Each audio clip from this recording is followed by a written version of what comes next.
Picture this moment. You haven't opened your eyes yet, but you already know you're not at home. No, this isn't a soft mattress or the familiar morning light filtering through blinds. You're lying on something hard, more precisely, on a flat roof. Yes, you heard right. You slept upstairs, under the open sky, because downstairs, in the windowless rooms, it's simply impossible to breathe. You slowly open your eyes. Above you there's no drop ceiling or chandelier. Above you is the sky. Clear, pale blue, about to start blazing. The edge of the horizon is already burning orange. Soon the sun will pop out from behind the eastern hills, and this moment of coolness will vanish for the entire day. You sit up. Beneath you is a reed mat, worn through in places. Next to you, your neighbor, also sleeping on the roof. He's snoring, mouth slightly open, and a fly is already crawling along his chin. You smell things. River mud. The Nile is close. You feel its damp, heavy breath, mixed with the smell of rotting vegetation, lotuses, warm clay, and cow patties. Because right under your house wall is a pen, and the rooster is already screaming like it's being killed. Where are you? You are in ancient Egypt, not the glamorous, airbrushed Egypt from Hollywood movies, where Cleopatra steps out of a rolled-up carpet in perfect makeup. No, you're in the real Egypt, the time of the pharaohs, before the Persian conquests or the Greek dynasty. Maybe you've landed in the New Kingdom, or even during the pyramid-building era of Khufu. It doesn't matter. Something else does. Would you survive just one day here? I'm asking about the basics. Food, water, the bathroom. The heat. Insects, snakes slithering into houses, crocodiles on the riverbank. Officials will take your last bag of grain if you don't bribe them. Today, we'll live through this day together, but let me warn you right away, Egypt isn't Rome. There's no concrete, no arches, no heated baths. There's the Nile, and there's the desert, and between them, a narrow strip of black land, where life is even possible. Everything else is the red land, where you'll die within half a day. You get up. Your feet touch the clay floor of the roof. Downstairs, someone is already clattering clay pots. Your wife, or mother, or the lady of the house sighs. The bread is gone. Time to go to the mill. A child is crying because a scorpion stung him. But it's okay. He'll survive. They'll apply some onion. And over all of this, the dull thud of a drum from the temple, and the distant, drawn-out cry of an ibis flying over the Nile. So, do you still want to live through this day? Or are you already sorry you woke up? Careful, the sun has risen. Dear friend, if you enjoy this series of videos where you live through a day in another era, hit the like button. That'll let me know I should keep making these interesting videos. You climb down from the roof using a removable ladder. Your house is low. In Egypt, people rarely build higher than 2 or 3 stories, and even then, it's from mud brick, a mix of Nile mud, straw, and dung. Yes, your house is made of mud that dried in the sun. But don't worry, it's sturdy. It's just that every spring after the flood, you'll have to replaster the walls. The ground floor is packed earth, dark. There are almost no windows, because a window means sun, and the sun means heat. You feel your way to the water jug. The water is warm, smells of silt and clay.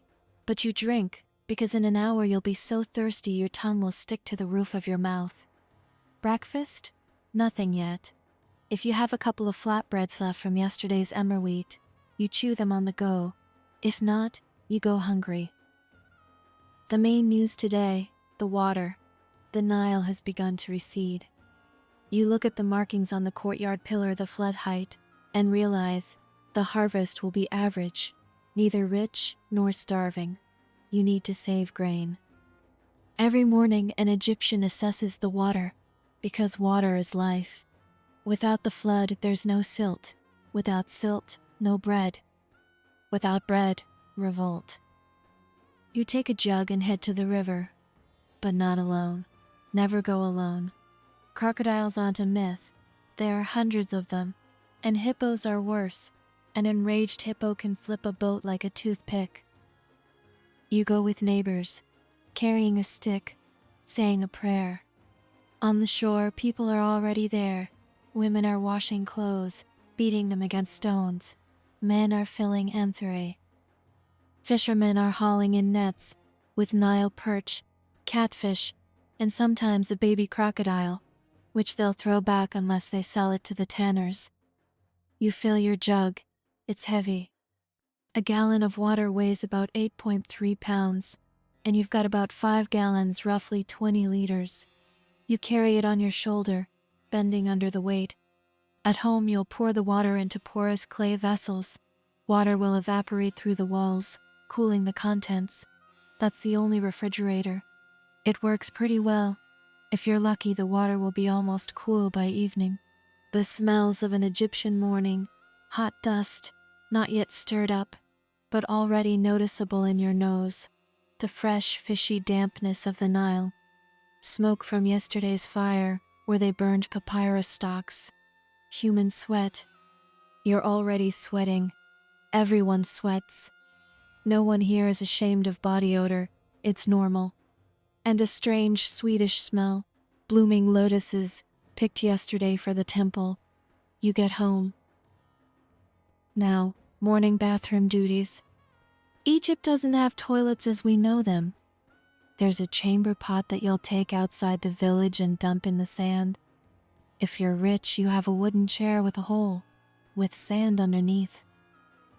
If you're the pharaoh, you have a separate room where servants change the sand twice a day. But you're not the pharaoh.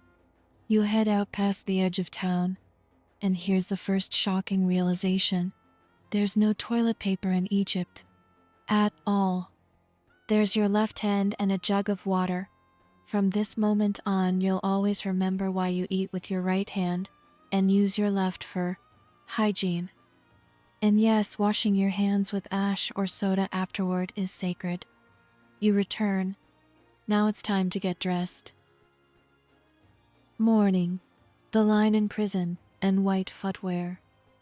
Forget about togas. Egypt is the kingdom of linen. Linen grows along the canals here. They process it, soak it, beat it, weave it. Linen fabric is thin, breathable, white. White isn't just a fashion choice here. White reflects sunlight. In dark-colored clothing, you'd die of heat stroke within an hour. If you're a man, you put on a shendite, a wrap-around loincloth, tied in a knot at the front. Women wear a calasiris, a long form-fitting dress from chest to ankles, often with straps. Slaves wear the same but coarser. The rich wear the finest linen, almost transparent, with specially arranged pleats. Important point, Egypt is hot. Very hot. So anything that can be left bare is. Men often go bare-chested, women don't, but the dress is so thin it doesn't hide much. A tan isn't a sign of peasantry like in Rome, it's a sign of working in the fields. The elite try to stay fair-skinned, but it's difficult. On your feet, sandals made of papyrus or palm leaves, but most people walk barefoot. The sand is hot, the soles of your feet toughen up, and you get used to it. On the plus side, you always feel the earth, and that's important, because the earth here is sacred. Now, let's talk about jewelry. You won't leave the house without an amulet, at least a tiny scarab on a cord around your neck, at least a knot of Isis on your wrist. Egypt is a land of 1,000 dangers, and the only protection is magic. Without an amulet, an evil spirit will possess you, or Sekhmet, The lion-headed goddess of disease will come, or you'll just get bitten by a snake. An amulet is like insurance. Everyone wears them. The pharaoh wears a cobra on his forehead. You wear a tiny faience eye. Hairstyle. Men shave their heads and faces, shave them completely bald, because lice are a plague, and shaving is the simplest hygiene. If you're an important lord, you wear a wig made of sheep's wool or human hair. A wig is a status symbol. You can show off in your wig at festivals, but at home, you're as bald as a knee. Women cut their hair short or wear long braids. They often wear wigs too, and yes, they wear makeup. Cosmetics. Egypt is the birthplace of makeup. And it's not for beauty, it's for protection. Black eyeliner, copper and lead, repels flies and protects from the bright sun. Green malachite powder is for eyelids. Everyone walks around with lined eyes. Men too. You look at a government official. His eyes are so lined he looks like a rock star. That's normal. You leave the house. The sun is already high. The air begins to shimmer over the sand, and you hear the main sound of this morning, a donkey's bray. The donkey is your best friend and your main vehicle. Donkeys carry grain, dung, water, and bricks. Donkeys curse, bite, and spit, but you wouldn't survive without one. You head to the field. The land, bread, and battle. Egypt is an agricultural civilization. 90% of the population works in the fields. If you're not a priest, a scribe, or a soldier, you're a peasant. And your day is a struggle for a harvest that the pharaoh's official will take. Your field is a rectangle of black earth, bordered by clay ridges. Nearby is a canal branching off from the Nile. To irrigate, you use a shaduf, a lever with a counterweight, a bucket on a rope, a stone on the other end. You pull down, the bucket rises with water. You pour it into a trough, then again. 100 times, 200 times. Your shoulders ache, your back won't straighten. The sun beats down so hard it feels like you're frying on a griddle. But the fields must be watered. If you don't water every other day, the wheat will dry up. If it dries up, no bread. No bread, you die. And if you die, jackals will eat your body, because in Egypt, the dead aren't buried just anywhere. It's expensive. The poor are wrapped in a mat and buried in the sand. The jackals will dig them up. So you water. Round you are other peasants. The women have their own work. They thresh grain with sticks, winnow it by tossing it in the air. The chaff blows away. The heavy grain falls. As chaff dust clogs your nose, throat, and eyes. But no one complains. There's no time to complain. Your animal helpers nearby, a cow or a donkey, walking in circles, turning millstones, or an ox pulling a plow. You walk behind the plow barefoot. The earth is soft, but there are stones in it. You stumble, fall, get up. Keep going. Pests, locusts, mice, hippos that come out at night and trample the field. You scare off large animals with fires and shouting, small ones with your hands. Mid-morning, a man in white approaches, carrying a stick and papyrus. He's a scribe. He measures your field, estimates the harvest. Next month he'll tell you how much grain you'll give to the pharaoh. Usually half, sometimes 2/3. If you hide grain, they'll find it. If you don't hand it over, you'll be taken into get slavery. You'll spend the rest of your life building some nobleman's tomb. You hate the scribe, but you bow. He writes hieroglyphs on a pottery shard.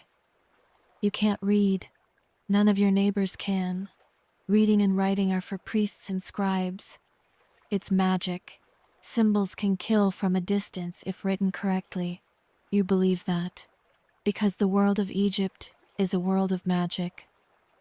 Newt, you live in Caesar ways. King Tober, Tom Death and Rope, coming to see, T for the rope. And you hate the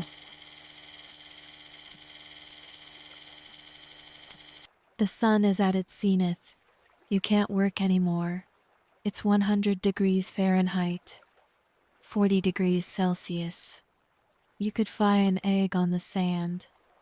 You go to the shade, under a palm frond awning. You drink water from the jug, warm, with a taste of clay.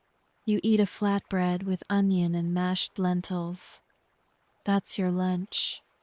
And in this silence, when everything is frozen, you suddenly understand you are part of a huge machine. A machine called Egypt. You feed the pharaoh, who is a god. You do the lowest, dirtiest job, growing food. But without you, this world would collapse. You are needed, but you are nobody. In the animal kingdom, not just pets. While you rest, life is buzzing all around. Egypt is a zoo. There goes a cat. You think of cats as pets. In Egypt, a cat is a demigod.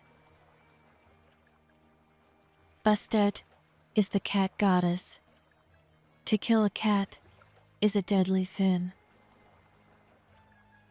If a cat dies in your house, you'll shave your eyebrows as a sign of mourning. Cats are everywhere, and they hunt mice in the granaries. But you can't pet someone else's cat. You might get beaten. There goes a jackal, looking for carrion. He's associated with Anubis, the god of embalming. If you see a jackal during the day, it means death. But you didn't see it. You look the other way. There, splashing in a canal, is a crocodile. A small one, but still scary. Crocodiles are sacred to the god Sobek. In some temples, sacred crocodiles live in pools.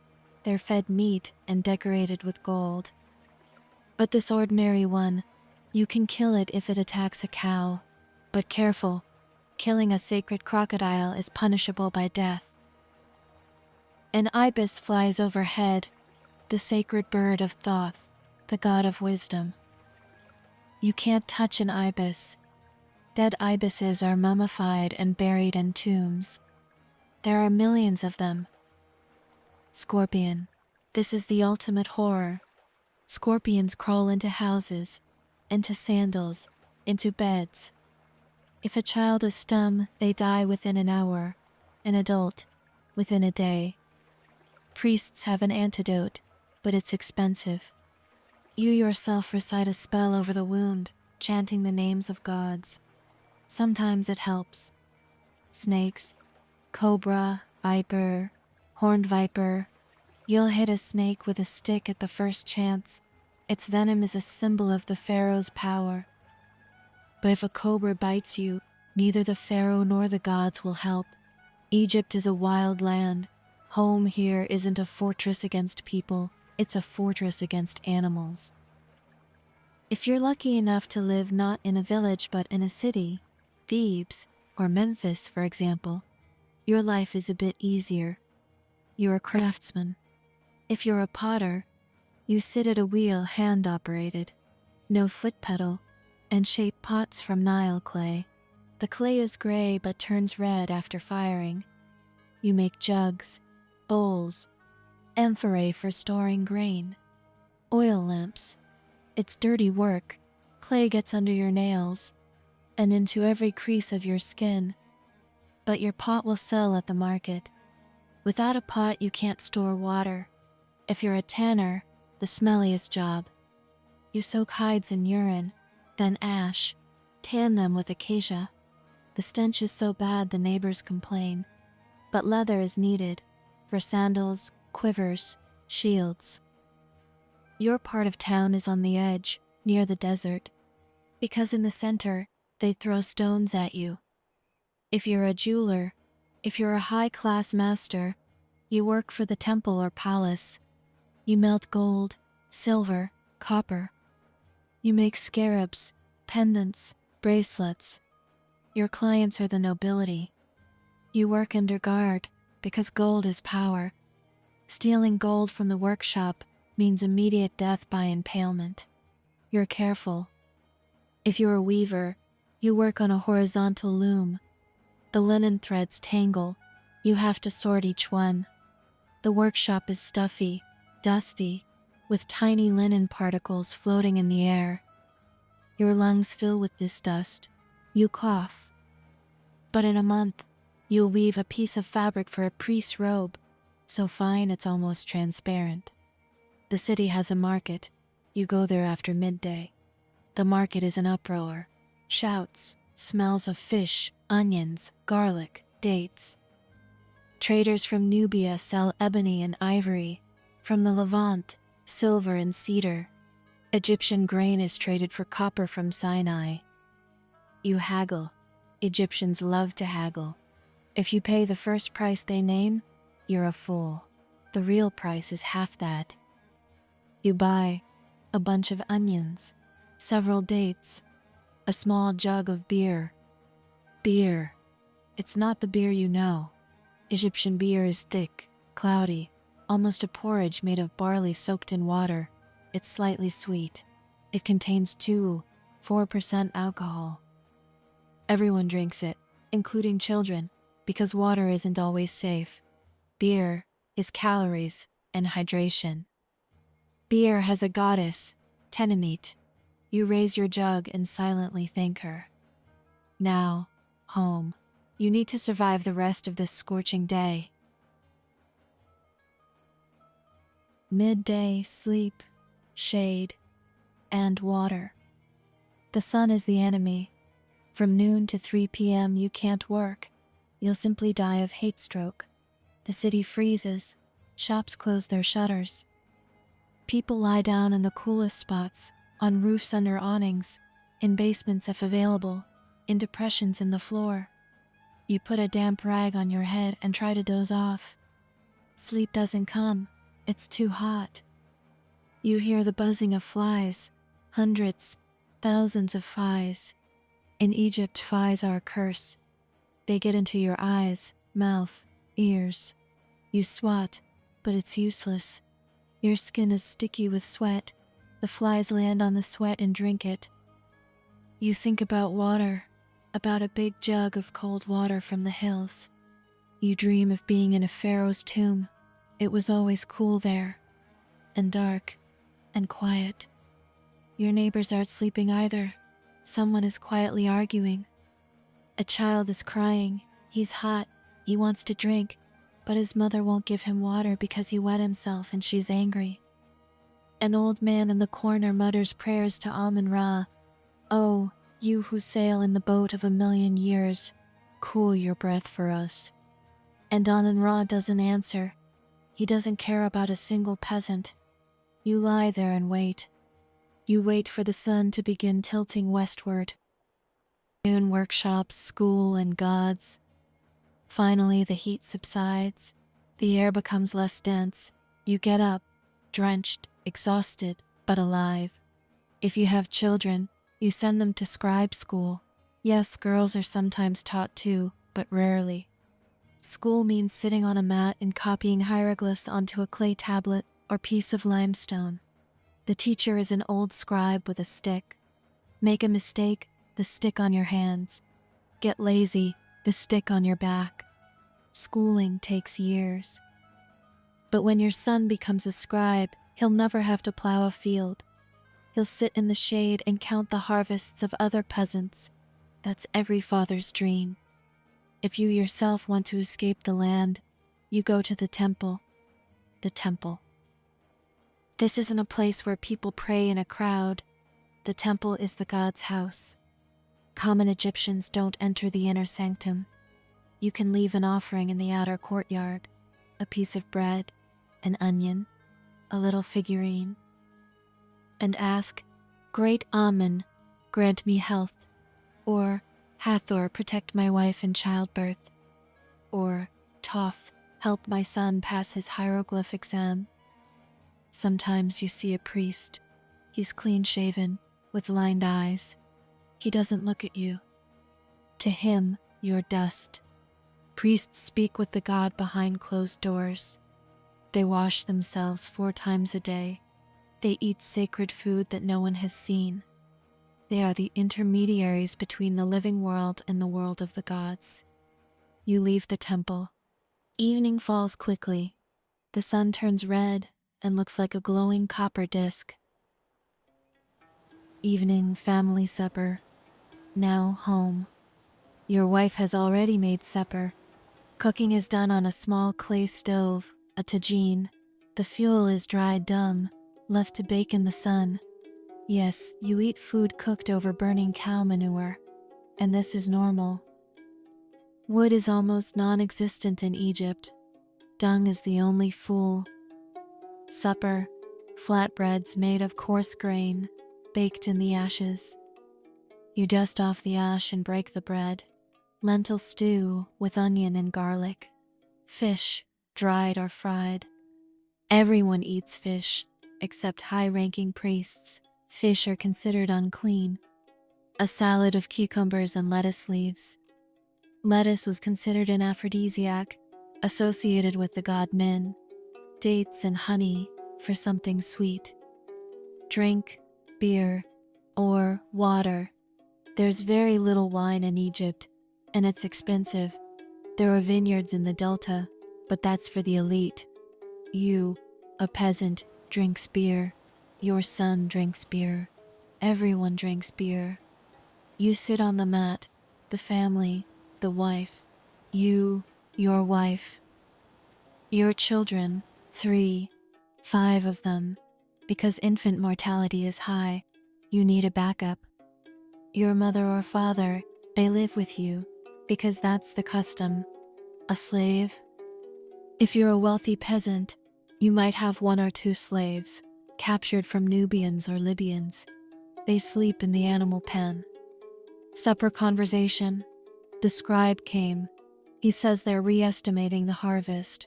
We have to give 2 more sacks. They're liars. Don't argue, or they'll beat you. The child fell in the canal today, barely pulled him out. No crocodile, luckily. Tomorrow I'll go to the market to buy a new hoe. The old one broke. I heard the pharaoh is fighting the Asians in the north. They're conscripting. Gods forbid they take the eldest. Silence. Everyone thinks about the war, the harvest, the crocodiles. Egypt operates on cyclical time. Spring, the flood. Summer, growth. Fall, harvest. Winter, hunger, until the next harvest. This repeats every year. You do the same as your father and his father. Nothing changes, and that is comforting. Entertainment, festivals, music, drunkenness, but not every evening is routine. Sometimes, a festival. Egypt loves festivals. The calendar is full of days when you should rejoice, because the gods are tired of human suffering. The Opet festival, in Thebes. The statue of Amun is brought out of the temple and carried on a bark on the Nile. Thousands of people shout, wave palm branches, drink beer. Beer flows like a river. Women shake sistra, a musical instrument. Men dance, clumsy but joyful. The pharaoh hands out gifts, bread, fish, jars of beer. You are happy. You forget about the taxes. The drunkenness of Hathor festival. Once a year, the goddess Hathor love, music, intoxication requires people to drink themselves unconscious. It's a ritual. You drink until you fall over. Then you wake up in a ditch with a hangover and the certainty that the goddess has protected you for the year. It's fun. Music. The Egyptians have harps, flutes, double clarinets, drums. At festivals, women musicians play, often bare-breasted. This isn't depravity, it's a fertility cult. You watch, blush, and drink more beer. Games. Senet, the world's oldest board game. A board with squares, tokens. You throw sticks like dice. The game is connected with the afterlife. A win means entering paradise. A loss means being devoured by a monster. You play with your neighbor. He cheats. You shout. The children think it's funny. If you're in a city, you might go to a brothel. Yes, prostitution is legal in Egypt. Some temples of Amun own certain houses. It's not shameful. Egypt takes a pragmatic view of sex. It's natural. Conception is important for the afterlife. If you have no children, no one will remember you after you die. The main thing is to observe ritual purity afterward. But today isn't a festival. Today is an ordinary evening. Sunset, prayers, and fear of the night. The sun sets. This is the most important moment of the day, the battle between light and darkness. You go up to the roof. You watch the sun's disk touch the horizon. In the west, beyond the desert, lies Amenti, the underworld. You whisper a prayer to Ra, O Ra, who is in your bark, sailing into the Duat, the underworld. May the serpent Apophis not swallow you today. May you defeat the darkness. May you be reborn tomorrow morning. You're not a priest, but every Egyptian knows these words. You are afraid of the night. At night, the world belongs to Apophis, the serpent of chaos, who tries to kill Ra. At night, evil spirits that didn't receive burial come out. At night, jackals and bandits roam the streets. You light an oil lamp. The oil smokes and smells of rancid fat. The light reaches about 1.5 feet, half a meter. You close the door with a wooden bolt. It's flimsy, but better than nothing. Your family gets ready for bed. Downstairs is stuffy, so most will climb back up to the roof. You carry your mat and a small bundle in case it gets cool in Egypt. Nights can be 59 degrees Fahrenheit, 15 degrees Celsius, which, after the daytime 104 degrees Fahrenheit, 40 degrees Celsius, feels freezing. Everyone lies down in a heap. Your wife next to you, the children, your father-in-law. You cover up with a single sheet. Body heat keeps you warm. Before sleep, you always check the amulet around your neck. It's still there. The wedge-eyed eye stares into the darkness. You hear a jackal howling in the distance. Or maybe it's just a dog. You close your eyes, but sleep won't come. Night, danger, and nightmares. In Egypt, night isn't rest. Night is a struggle, because at night, the restless dead come. If you died but weren't mummified, your soul can't travel. It wanders the earth, angry, hungry. It enters the living, causing illness. The only protection is spells and red ochre, iron on the threshold. Your house is surrounded by a mud brick wall, but on the threshold, red paint. You painted it yourself a year ago, on the priest's advice. It's still there. Suddenly, a rustle. You open your eyes. Is someone crawling on the roof? Or is it the wind? No, there's hardly any wind. You carefully take your stick, always within reach. You listen. The rustle repeats. Then, a squeak. A rat. A huge, fat rat that got into the house through a hole in the wall. It's gnawing on the grain sack. You're green. What's left after the tax? You quietly stand up, swing, and hit. The rat shrieks, bites your finger, breaks free and runs off. Blood. You curse. Your wife wakes up and curses you for waking the children. You need to wash the finger. If infection sets in, Egypt has no antibiotics. Infections are treated with honey and garlic. Sometimes it helps. Often, it doesn't. You don't sleep until morning. You lie there, watching the stars. The night sky over Egypt is fantastic. The Milky Way is the celestial Nile. The pole star is the axis on which the universe turns. You see constellations named after gods: Isis, Osiris, Set. You think about death. In Egypt, everyone thinks about death every day. It's not melancholy, it's pragmatism. You must prepare. At least a small tomb. At least a few jars for your organs. At least a spell on your coffin. If you don't have money for embalming, you die a second death, forever. You fall asleep at dawn. The next morning, the circle closes again, the rooster. Again, the sun's edge. You wake up. Your eyes are sticky, but you have to get up. What about your finger? It hurts. It's red, but not too bad. Maybe it'll pass. You go downstairs. Take the jug. Head to the Nile. The Nile flows as it always flows. Slow, mighty, relentless. You see your reflection in the water, bald, tanned almost black, with lined eyes you wear makeup to. Otherwise, you can't protect against the sun.